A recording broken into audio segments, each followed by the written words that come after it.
Kadang-kadang tuh kita jadi punya penekanan yang terlalu ekstrim di niat. Iya. Nah, sedangkan kita lupa di konsekuensi. Dan akhirnya menurutku kita juga kadang-kadang ngelihat sumber masalah jadi nggak tepat nih gitu. Karena Iya. kita mikirnya sumber masalahnya niat gitu. Kadang-kadang Iya. kita mikirnya, Iya. oh ini orang gara-gara jahat nih gitu. Kita Betul. bahas juga di buku ini gitu. Kadang-kadang tuh enggak, sebenarnya banyak banget dampak buruk dan kerugian itu bukan datang dari orang mau jahat gitu. Iya.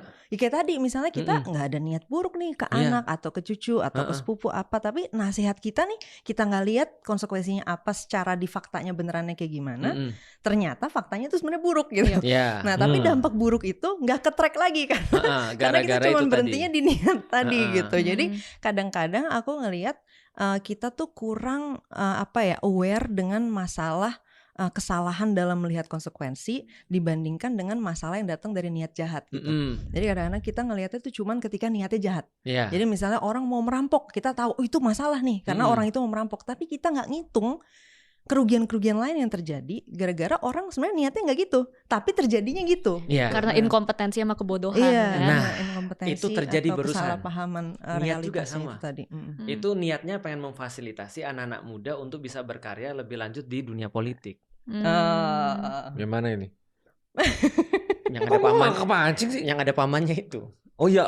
Itu oke. niatnya baik tuh. Niatnya baik. Enggak, itu kan contoh niat kan. Maksudnya kan tapi Tiba-tiba tapi karena ini Jadi karena Asian ini, values. dia berkembang kepada problematika kayak gini. Berkembang pada problematika perkataan-perkataan omong kosong, tau gak sih? Jadi contoh ya, ada orang yang berkata gini, niat saya tuh baik. Omon-omon Iya, saja maksudnya. omong kosong. Jadi kayak gini misalnya. Contoh Omon-omon. ketika diputuskan misalnya dulunya usianya segini misalnya. Lalu kemudian turun dari jadi usia segini misalnya.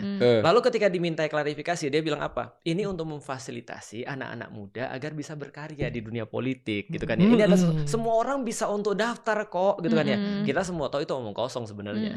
Karena sebenarnya dia cuma fasilitasi satu orang aja sih sebenarnya. Niatnya baik nggak? Baik anaknya Iya. kan. Makanya kan kemarin kata Bintang Emon lu inget gak? Kita nggak bisa kompetisi niat baik sama pemerintah. Niatnya Karena baik. semua semuanya. pemerintah tuh niatnya pasti baik. Masalahnya adalah bukan hanya niat baik. Itu Ya maksudnya. baik juga baik kan untuk untuk siapa?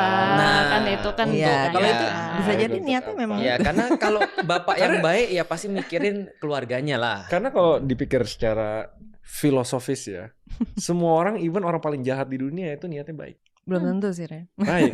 Thanos Niatnya baik. misalnya. Misalnya Saya Thanos harus nih. nggak setuju. Ya Thanos mungkin, tapi kan yang lain banyak Coba, penjahat contoh- lain contoh. mungkin Bener, nggak. tapi misalnya. gue paham maksud lu sih. Semuanya niatnya baik. Jarang Baik orang siapa, ngelakuin baik itu kejahatan untuk kejahatan itu sendiri, Iya. tapi Oh, dia ada mau bener ngejar juga. sesuatu yang baik untuk Sesuatu yang definisi baik. dia, Oh. tapi dia keliru gitu. Tapi aku juga paham karena ada memang orang-orang Tapi yang emang pure ada, evil. iya, iya.